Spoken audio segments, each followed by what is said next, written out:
Di video sebelumnya kita diperlihatkan Takumi dan para Chiwi telah berhasil menjalankan 3 misi sekaligus dalam sehari, yang akhirnya Takumi dan para Chiwi telah naik ke rank E. Nah, ketika di rumah para Chiwi meminta dibuatkan sebuah cangkang yang bagus. Lantas Takumi membuatkan cangkang anti kadal, anti cicak, dan juga anti golejera. Para Chiwi begitu terpesona melihat bentuknya yang gitu lah. Sontak saja Takumi malu karena para Chiwi akan memakainya di hadapan Takumi. Sang Dewi begitu heran melihat kelakuan Takumi yang kurang gentle, bahkan diketawain sama setan. Lantas seperti apakah kisah selanjutnya? Mari kita langsung botakin saja.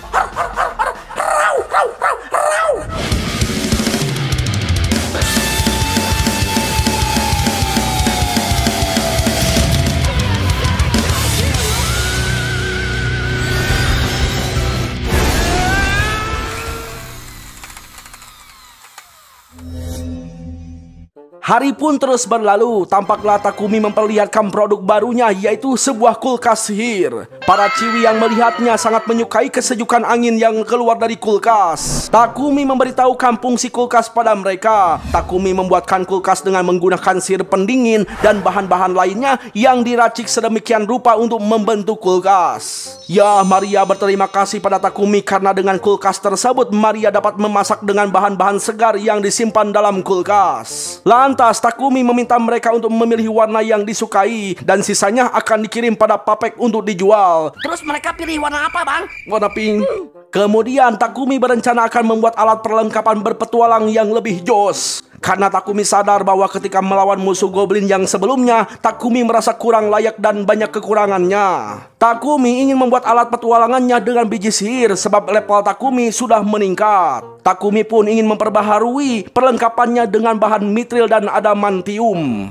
Singkat cerita, Takumi mencari informasi tentang material mithril dan adamantium di kantor perserikatan. Hansan mengatakan bahwa biji tersebut sangatlah langka. Bahkan di kota Bolton tidak ada pandai besi yang memakai bahan biji tersebut. Lantas Hansan menyarankan Takumi untuk ke kerajaan Dwarf Nomstal, sekaligus diperkenalkan pada pandai besi di pinggir kota kerajaan. Tapi Hansan baru ingat bahwa Takumi seorang alkemis. Makanya Hansan menyarankan Takumi untuk meracik sendiri dengan energi sihirnya. Dengan begitu Takumi tinggal mencari biji aslinya langsung di tambang sumber mithril dan adamantium yang berada di kota Horas, sebelah barat laut kerajaan Barkula. Namun tambang tersebut dilarang dimasuki seorang serikat, alias harus seorang pandai besi. Tapi tenang, selama ada orang dalam pasti ada jalan.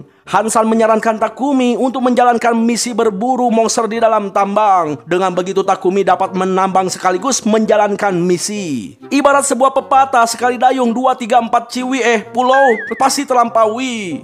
Tiba-tiba masa serikat alias si botak ikut nimbrung. Di kesempatan itu si botak menawarkan misi untuk mencari kayu trean. Karena stok kayu trean semakin menipis, si botak menjelaskan bahwa saat ini banyak orang yang memburu Black Buffalo, sehingga petualang yang berburu kayu trean menjadi semakin berkurang, dan itu akan menjadi masalah besar. Si botak memberitahukan tempat monster trean yang berada di hutan kematian, yang searah dengan jalan menuju kota Horas, dan Takumi dapat membawanya dengan sihir ruang dan waktu agar lebih mudah membawanya. Ya, akhirnya terpaksa Takumi menuruti permintaan si botak yang sedikit agak memaksa.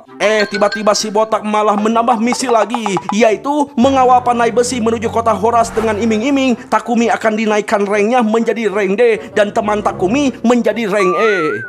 Begini ya, yang botak-botak tuh banyak mintanya. Maksudnya apa, Bang? Lu nyindir gue, Bang? Enggak, gue mah lagi ngomongin si Master Botak. Halah, Bang. Apaan sih lu kesindir mulu? Ya, lanjut.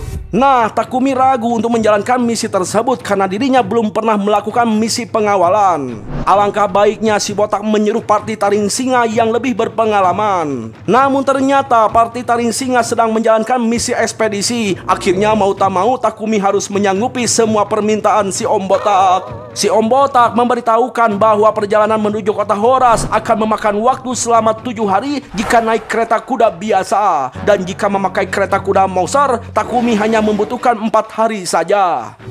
Tiba-tiba Riel, anggota taring singa, masuk ke dalam dan mengatakan bahwa kuda monster sudah dipakai oleh kelompoknya dan yang ada di kantor serikat hanyalah tinggal kuda biasa saja. Lantas Hansan menanyakan hasil misi pada Riel, namun ternyata Riel belum melaksanakan misinya. Itu karena di tengah perjalanan dia bertemu dengan Black Buffalo dan mengalahkannya, sehingga dia harus balik dulu membawa pulang sebelum dagingnya itu membusuk. Lalu Riel mengeluhkan pengawalannya pada si botak sebab misi mereka sangat sulit dari biasanya karena terlalu banyak bertemu dengan monster kuat. Nah, karena Riel terlihat begitu rungsing, Takumi menawarkan Riel untuk singgah ke rumahnya agar dapat menyegarkan diri dengan berendam air panas. Namun Takumi akan menemui seseorang terlebih dahulu. Lantas Takumi memberikan alamat agar Riel dapat langsung ke rumah Takumi sendirian. Tapi Riel ingin menemani Takumi. Singkat cerita, Takumi dan Riel sudah berada di rumah Papek untuk meminjam kuda monster miliknya. Si Papek yang jago berbisnis akan memberikan pinjaman kereta kudanya dengan syarat Takumi harus menjual sebagian hasil tambangnya pada Papek. Setelah itu Papek memohon pada Takumi untuk membuatkan kulkasnya lebih banyak. Aduh, Papek dasar otak bisnis. Halah bang. Apaan sih lu hari ini sensi banget lu? Yuk lanjut. Sore pun tiba. Di sisi lain Sophia mengkhawatirkan Takumi yang belum pulang-pulang, padahal waktu maghrib akan segera tiba. Malam pun tiba. Tampaklah Takumi dan Riel berjalan pulang setelah mencari-cari pandai besi yang dapat meracik mitir dan adamantium. Dan satu-satunya orang yang dapat meracik akan pergi. Tiba-tiba Riel menghentikan jalannya karena merasakan aura yang haus darah di depannya. Dan Riel yakin dirinya tidak sanggup menghadapinya. Lalu tiba-tiba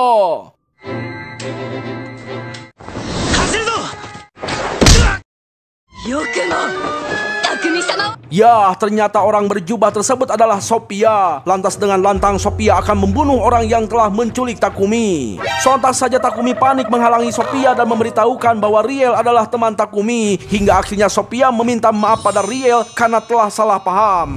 Tak lama kemudian mereka sudah sampai di rumah. Tampak Riel penasaran melihat 3 cewek cantik di rumah Takumi. Lalu Takumi menjelaskan bahwa mereka adalah pembantu dan pengawal Takumi. Tiba-tiba Riel kaget melihat Kaede yang jadi cantik dan makin imut. Namun Kaede tidak menyukai Riel. Langsung sedihlah itu si Riel. Waduh, kalau sama si botak mah pasti si Kaede demen banget. Bener gak sih? Jelas lah bang, yang botak-botak memang menggoda bang. Apaan sih lu? Gak jelas lu. Ya, Riel di sini nampak sedih banget melihat Takumi yang dikelilingi ciwi-ciwi cantik. Apalagi Heat dan Bogar temannya sudah menikah duluan, sedangkan dirinya masih lajang gak laku-laku. Nah, ketika tahu bahwa para ciwi bukan pacar atau istri Takumi, Riel bersedia menjadi pacar mereka. Tapi mereka berdua gak ada yang mau karena setia mengabdi bersama Takumi. Kasihan banget. 待って決めてますから身も心も匠様のものですからトレントを借ることは賛成です Bang, coba kalau dia botak bang, pasti para ciwi mau bang. Halah, apaan sih lu? Muncul mulu. Nah, setelah mendapat penjelasan perihal misi, Sophia, Maria, dan Kaede setuju untuk berburu kayu trean dan berburu monster di kota Horas. Takumi yang mendengarkan kesiapan mereka akan menambah perlengkapan petualangannya 3 hari sebelum keberangkatan. Singkat cerita, pagi pun tiba. Tampaklah Takumi menyampaikan salam untuk Bogar dan Heat pada Riel yang akan berangkat pulang. Tak lama kemudian Takumi mempersiapkan senjata besar dan keras alias karbida tungsten untuk dijadikan bahan pedang. Namun apa yang terjadi, Takumi mengalami penolakan dari senjata tersebut. Sontak Takumi terus berusaha keras mengerahkan semua sihirnya hingga akhirnya dia berhasil menjadikan 2 bilah pedang.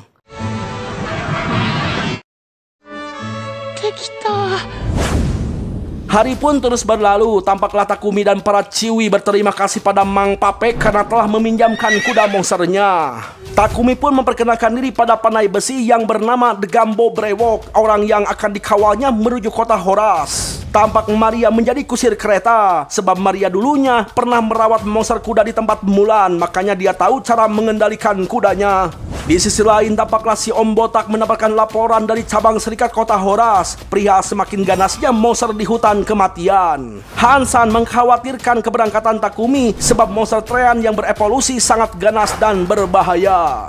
Di sisi lain, Mang Papek mengobrol dengan Derung. Derung adalah utusan sang raja yang merasa senang mendapatkan hadiah kloset cantik. Sang raja ingin mengimplementasikan ke ibu kota kerajaan. Bahkan sang raja telah mendengar kebersihan Dranaise, kota Bolton. Namun kabar tersebut meluas terlalu cepat hingga sampai ke Kaisaran Suci Sidonia, membuat mereka akan segera bertindak. Sementara itu di Kekaisaran Suci Sidonia, tampaklah Akira dan Yamato berlatih duel dengan keras hingga mendapatkan tepuk tangan dari peserta lain. Terlihat Akane menatap tajam pada Elizabeth. Kembali pada Takumi dan para ciwinya yang sudah sampai di wilayah hutan kematian. Takumi memasang pelindung sederhana pada kereta yang ditunggu si brewok untuk melaksanakan misi berburu kayu trean. Sophia menjelaskan bahwa pohon trean dapat berkamuflase seperti pohon biasa, namun mereka dapat dibedakan melalui energi sihir yang dikeluarkan pohon trean. Lalu tiba-tiba, Asoko. Yosh! ya, mereka berhasil mengalahkan satu pohon trean. Namun kali ini mereka terkepung oleh puluhan pohon trean. Alhasil, Takumi dan kawan-kawan harus mengerahkan sihir secara bersamaan hingga menumbangkan seluruh pohon trean. Lalu muncullah pohon trean yang sudah berevolusi menjadi elder. Nah, karena elder memiliki regenerasi, sontak Sophia memberikan jalan untuk Takumi agar Takumi bisa menebasnya dengan pedang diselimuti sihir api. Hingga akhirnya mereka berhasil membabat habis pohon trean dan mendapatkan panen buah apel ajaib yang sangat berharga.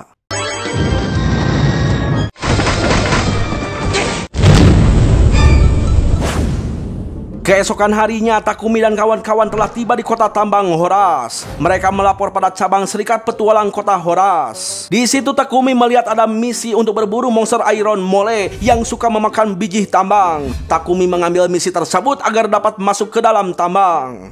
Singkat cerita, Takumi dan kawan-kawan telah masuk ke dalam tambang. Tak lama berselang, Takumi mendapatkan biji mithril dan adamantium yang selama ini dicarinya.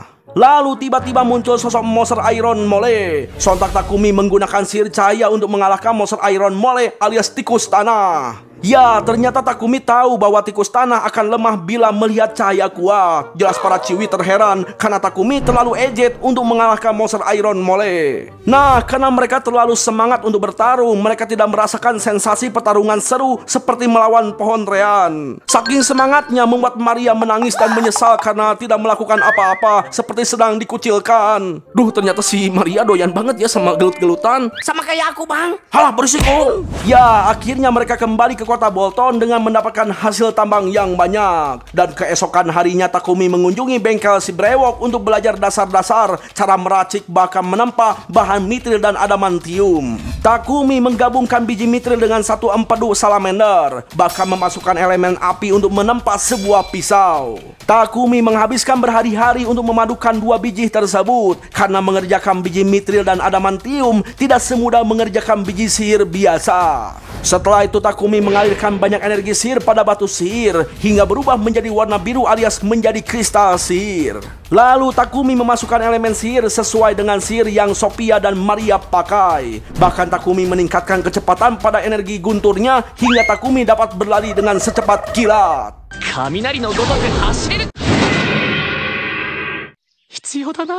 Lantas Takumi memberikan tombak tempest pada Sophia dan memberikan tombak explode pada Maria. Tak lama kemudian Sophia meminta Takumi untuk membuatkan perisai kuat agar dirinya bisa melindungi Takumi dari mara bahaya serangan kadal. Takumi yang mengerti dengan perasaan Sophia meminta Sophia untuk mengutamakan keselamatannya sendiri. Sementara itu di langit tampaklah Dewi Non tersenyum mengawasi kehidupan Takumi. Namun tak lama kemudian wajahnya berubah karena melihat pedang berlumuran darah yang digenggam dua orang pemuda. Tampaklah Yamato dan Akira menghadap sang kaisar untuk melaksanakan misi menuju kerajaan Samandor demi menyelamatkan dunia. Sementara itu Takumi begitu kelelahan setelah menyelesaikan perisai pesanan Sophia. Sophia mengintip Takumi dari balik jendela dan dia merasa bersalah karena telah merepotkan Takumi.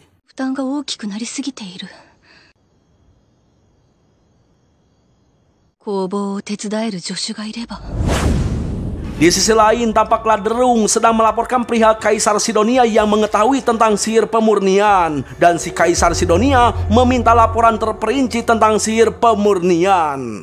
Sidoniaからの書状にはなんと脅迫同然だ.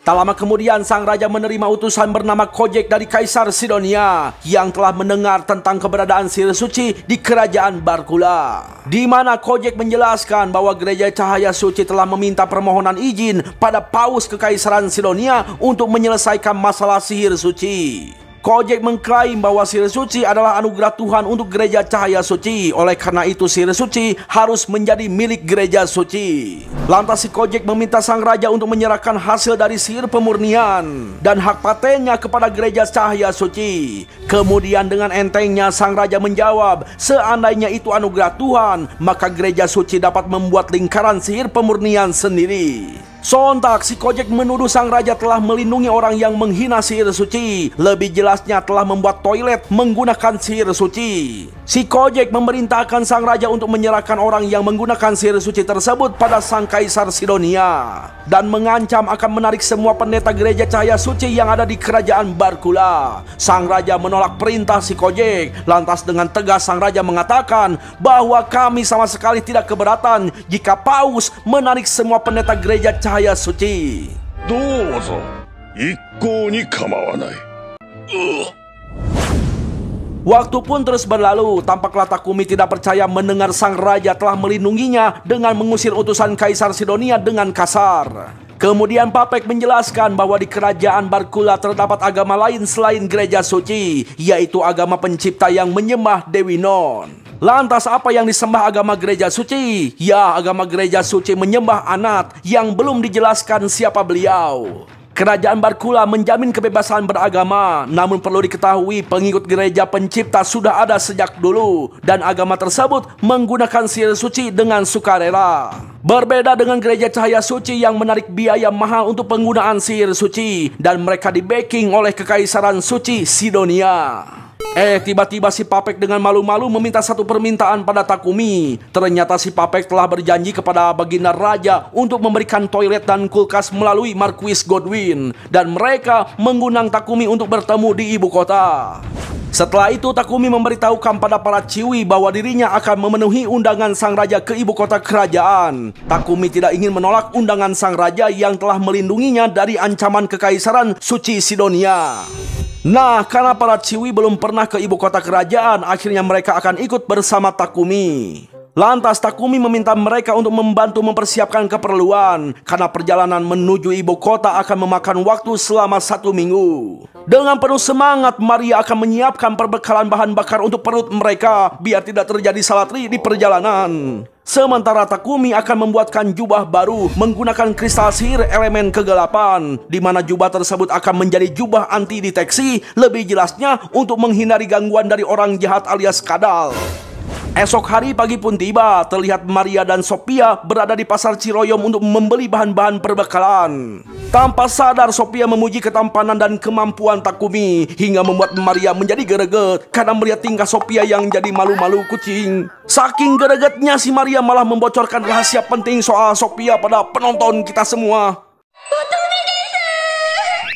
Begitu ya bang. Apaan sih lu? Gak jelas banget. Apa yang salah bang? Gue cuma bilang doang bang. Iya lanjut.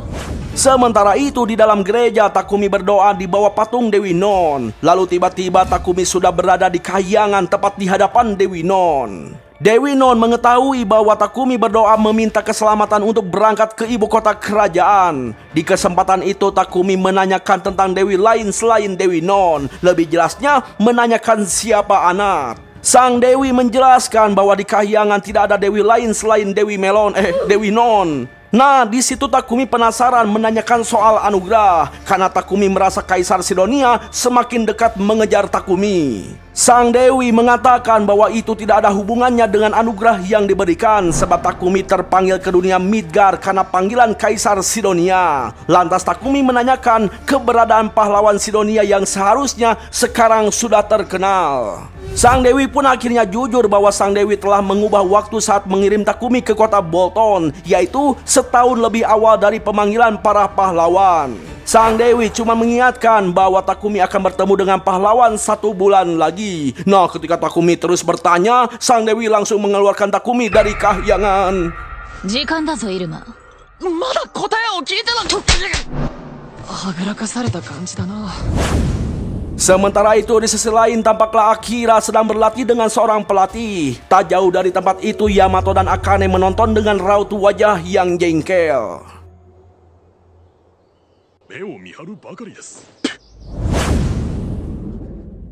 Kembali pada Takumi, tampaklah Maria dan Sophia mengagumi jubah baru buatan Takumi. Lantas Takumi langsung memuji kecantikan mereka. Tapi entah kenapa si Takumi malah jadi malu. Ya lanjut, tak lama kemudian Maria kaget mendengar Takumi akan membuat kereta kuda sendiri. Namun Takumi memiliki kendala, yaitu membutuhkan kuda sihir untuk kereta tersebut. Lantas Maria mengatakan bahwa kota Bolton disebut kota petualang karena terdapat hutan kematian berpenghuni para monster. Dan monster tersebut diantaranya ada kuda tercepat selain kuda sihir, yaitu kuda unicorn. Dan kuda naga bahkan grifon botak pun ada di hutan kematian. Gak usah pakai botak, Bang. Iya maaf. Singkat cerita, mereka pun pergi ke hutan kematian untuk mencari kuda naga yang kecepatan dan staminanya lebih unggul dari kuda botak sihir. Gak usah pura-pura salah, Bang. Iya maaf.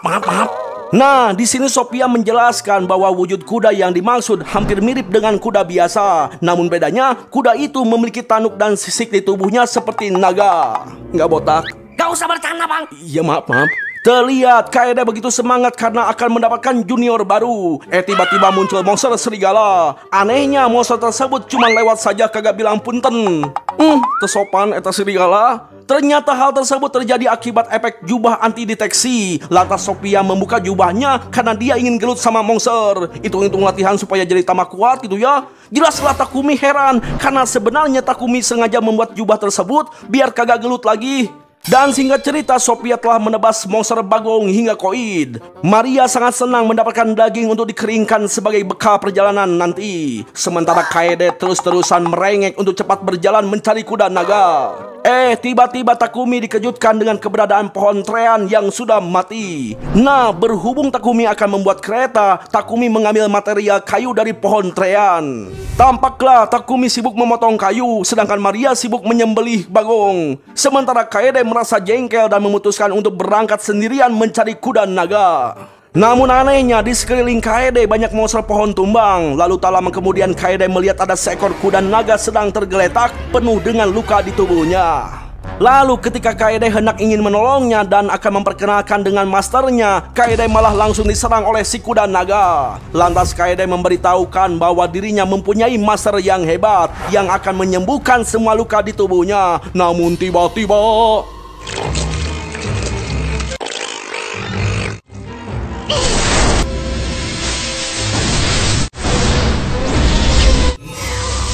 tiba-tiba muncul segerombolan monster semut. Nah, karena Kaede terkepung monster semut, Kaede langsung menutupi area sekitarnya dengan benang sutra untuk melindungi Kaede dan si kuda naga.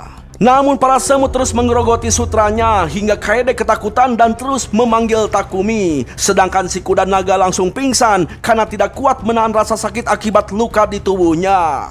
Kaede semakin panik karena berkali-kali memanggil Takumi lewat telepati. Takumi tak kunjung menjawab dan akhirnya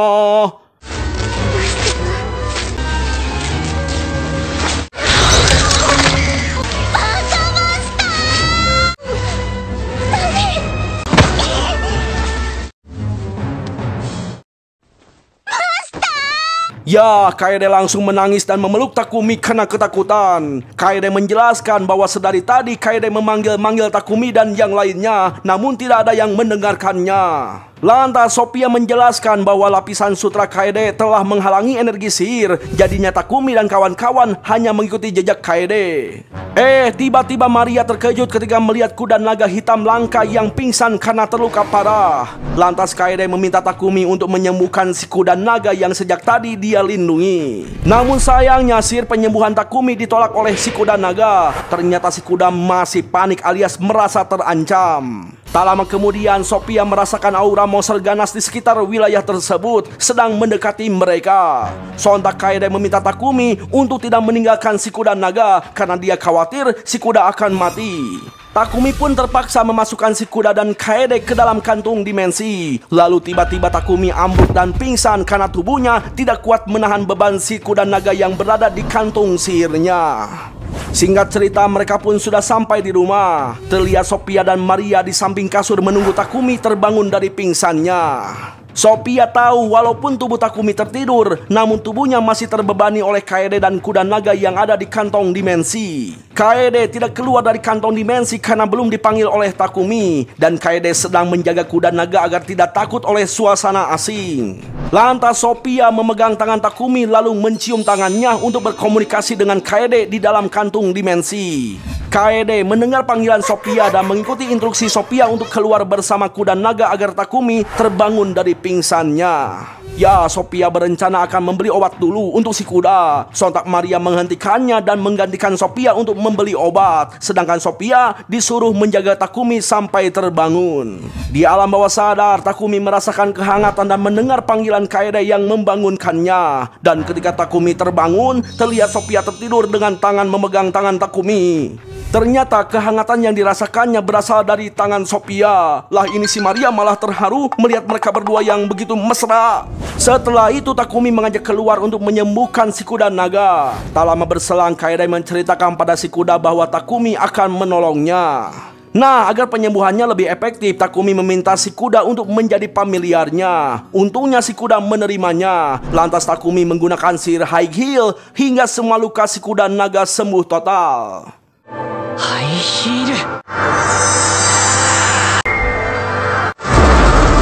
Kemudian Takumi memberi nama si kuda yaitu Tsubaki, yang memiliki arti sebuah pohon yang daunnya tetap tumbuh sepanjang tahun dengan bunga merah putih.